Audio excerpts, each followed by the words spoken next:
Hi hello friends, welcome to my YouTube channel. ಎಲ್ಲರೂ ಹೇಗಿದ್ದೀರಾ, ಚೆನ್ನಾಗಿದ್ದೀರಾ ಅಂತ ಭಾವಿಸ್ತಾ ಇವತ್ತಿನ ರೆಸಿಪಿ ಶುರು ಮಾಡೋಣ ಬನ್ನಿ. ಇವತ್ತಿನ ರೆಸಿಪಿ ಸಿಹಿಯಾದ ಗರಿಗರಿಯಾದ ಶಂಕರಪೋಳಿ ಮನೇಲೇ ಯಾವ ರೀತಿ ಮಾಡ್ಕೊಳ್ಳೋದು ಅನ್ನೋದನ್ನು ನಾನು ಈ ವಿಡಿಯೋದಲ್ಲಿ ಶೇರ್ ಮಾಡ್ತಾ ಇದ್ದೀನಿ. ನೀವು ಕೂಡ ಒಮ್ಮೆ ಟ್ರೈ ಮಾಡಿ ನೋಡಿ. 1 ಕಪ್ಪು ಮೈದಾ ಹಿಟ್ಟನ್ನು ತೊಗೊಂಡಿದ್ದೀನಿ. ನಾನು ಅರ್ಧ ಕಪ್ಪು ಸಕ್ಕರೆ ತೊಗೊಂಡಿದ್ದೀನಿ. ಸಕ್ಕರೆನ ನಾನು ಜಾರ್ಗೆ ಹಾಕ್ಕೊಂಡು ಪೌಡ್ರ್ ಮಾಡ್ಕೊತಾ ಇದ್ದೀನಿ. ಜೊತೆಗೆ ಒಂದು 4ರಿಂದ 5 ಏಲಕ್ಕಿ ತೊಗೊಂಡಿದ್ದೀನಿ. ಎರಡನ್ನೂ ಸೇರಿಸಿ ನಾನು ಮಿಕ್ಸಿ ಮಾಡಿ ಪೌಡ್ರ್ ಮಾಡ್ಕೊಂಡಿದ್ದೀನಿ. ಈ ಪೌಡ್ರನ್ನು ನಾನು ಮೈದಾ ಹಿಟ್ಟಿಗೆ ಸೇರಿಸ್ಕೋಬೇಕು. ಸೇರಿಸ್ಕೊಳ್ಳೋಕೆ ಮುಂಚೆ ನಾನು ಜರಡಿ ಹಾಡ್ಕೊತೀನಿ. ಯಾಕೆಂದರೆ ಅದರಲ್ಲಿ ಉಳಿದಿರೋವಂಥ ಚಿಕ್ಕ ಪುಟ್ಟ ಲಮ್ಸ್ಗಳನ್ನೆಲ್ಲ ಅದು ನಾವು ಸೇರಿಸ್ಕೋಬಾರ್ದು. ನೋಡಿ, ಈ ರೀತಿಯಾಗಿ ಜರಡಿ ಮಾಡ್ಕೊಳ್ಳಿ. ಏಲಕ್ಕಿ ಸಿಪ್ಪೆ ಎಲ್ಲ ಉಳಿದಿದ್ರೆ ಅದು ಕೂಡ ಕ್ಲಿಯರ್ ಆಗುತ್ತೆ ಅನ್ನೋದಕ್ಕೋಸ್ಕರ ನಾನು ಜರಡಿ ಮಾಡ್ತಾಯಿದ್ದೀನಿ. ಈಗ ಇದೆರಡೂ ಮಿಕ್ಸ್ ಮಾಡ್ಕೊಳ್ಳೋಣ.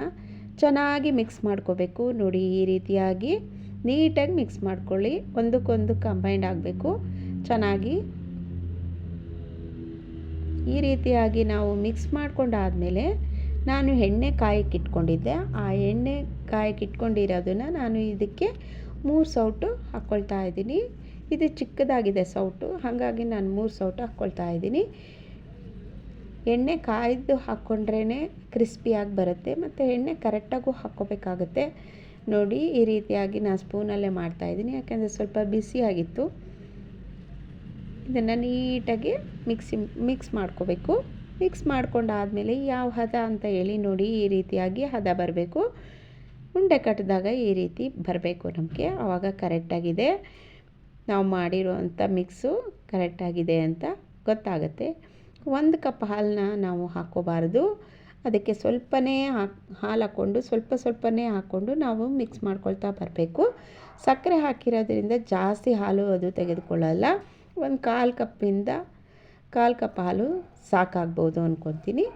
ನೋಡಿ, ಈ ರೀತಿ ಅದಕ್ಕೆ ನೀವು ಕಲಿಸ್ಕೋಬೇಕಾಗುತ್ತೆ. ಇದನ್ನು ಒಂದು 10 ಮಿನಿಟ್ಸು ರೆಸ್ಟ್ ಮಾಡೋಕ್ಕೆ ಬಿಟ್ಬಿಡಿ.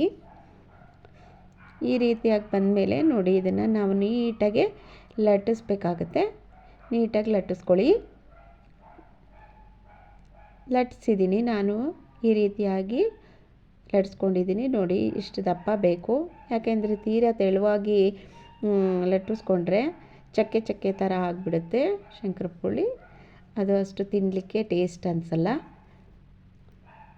ಅದಕ್ಕೆ ನೀವು ಮಾಡ್ಕೊಂಡಾದಮೇಲೆ ಈ ರೀತಿಯಾಗಿ ನಿಮ್ಗೆ ಯಾವುದು ಶೇಪ್ ಬೇಕೋ ಆ ಶೇಪಲ್ಲಿ ನೀವು ರೆಡಿ ಮಾಡ್ಕೊಳ್ಳಿ. ನಾನು ಈ ರೀತಿಯಾಗಿ ಮಾಡ್ಕೊಂಡಿದ್ದೀನಿ. ಈಗ ನಾನು ಈ ಕಡೆ ಒಂದು ಕಡೆ ಎಣ್ಣೆ ಕಾಯ್ಲಿಕ್ಕೆ ಇಟ್ಕೊಂಡಿದ್ದೆ. ಈಗ ಎಣ್ಣೆ ಕಾಯ್ದಿದೆ. ಸ್ವಲ್ಪ ಬಿಸಿ ಜಾಸ್ತಿನೇ ಇರಬೇಕು ಫಸ್ಟ್ ಹಾಕುವಾಗ. ಇಲ್ಲ ಅಂತ ಹೇಳಿದ್ರೆ ಹಾಕಿದ್ದಂಥ ಕಟ್ ಮಾಡಿ ಹಾಕ್ಕೊಂಡಿರೋಂಥ ಪೀಸ್ ಎಲ್ಲ ಕಲಿಸ್ಕೊಂಡು ಹೋಗ್ಬಿಡುತ್ತೆ. ನೋಡಿ, ಈ ರೀತಿಯಾಗಿ ಕಾಯ್ದಿರೋವಂಥ ಎಣ್ಣೆಗೆ ನಾನು ಹಾಕ್ತಾಯಿದ್ದೀನಿ. ಹಾಕಿದ್ಮೇಲೆ ಸ್ವಲ್ಪ ಫ್ಲೇಮನ್ನು ಕಮ್ಮಿ ಮಾಡ್ಕೊಂಬಿಡಿ. ಕಮ್ಮಿ ಮಾಡಿಕೊಂಡು ನೀಟಾಗಿ ತಿರುಗಿಸ್ಕೊಡ್ತಾಯಿರಿ. ಈ ರೀತಿಯಾಗಿ ಆಗಿದ ತಕ್ಷಣ ನಾವು ಈ ಕಲರ್ ಬಂದ ತಕ್ಷಣವೇ ತೆಕ್ಕೊಂಬಿಡ್ಬೇಕು. ಇನ್ನೊಂದು 2 ನಿಮಿಷ ಬೇಯಲಿ ಅಂತ ಬಿಟ್ಬಿಟ್ರೆ ಕಲರೇ ಫುಲ್ ಚೇಂಜ್ ಆಗೋಗ್ಬಿಡುತ್ತೆ. ಅಯ್ಯೋ, ಸೀದೋಯ್ತಲ್ಲ ಅಂತ ನಮಗೂ ಬೇಜಾರಾಗುತ್ತೆ. ಇಷ್ಟು ಕಲರ್ ಬಂದರೆ ಸಾಕು, ಇದು ಚೆನ್ನಾಗಿ ಫ್ರೈ ಆಗಿದೆ ಅಂತ ನಮಗೆ ಗೊತ್ತಾಗುತ್ತೆ. ಸಾಕು, ಇಷ್ಟು ಕಲರ್ ಬಂದಾಗ. ತೆಗೆದಾಗ ಅದು ತುಂಬ ಸಾಫ್ಟಾಗಿರುತ್ತೆ. ಅದಕ್ಕೆ ನೀವು ಭಯ ಪಟ್ಕೊಳ್ಳೋ ಅವಶ್ಯಕತೆ ಇಲ್ಲ. ಅದು ಚೆನ್ನಾಗಿ ಒಂದು 5 ಮಿನಿಟ್ಸ್ ಬಿಟ್ಟರೆ ಅದು ಕ್ರಿಸ್ಪಿಯಾಗಿ ಬರುತ್ತೆ. ಮೆಜರ್ಮೆಂಟ್ ಕರೆಕ್ಟಾಗಿ ಮಾಡಿದ್ರೆ ಮಾತ್ರ ಆ ಥರ ಕ್ರಿಸ್ಪಿಯಾಗಿ ಬಂದುಬಿಡುತ್ತೆ.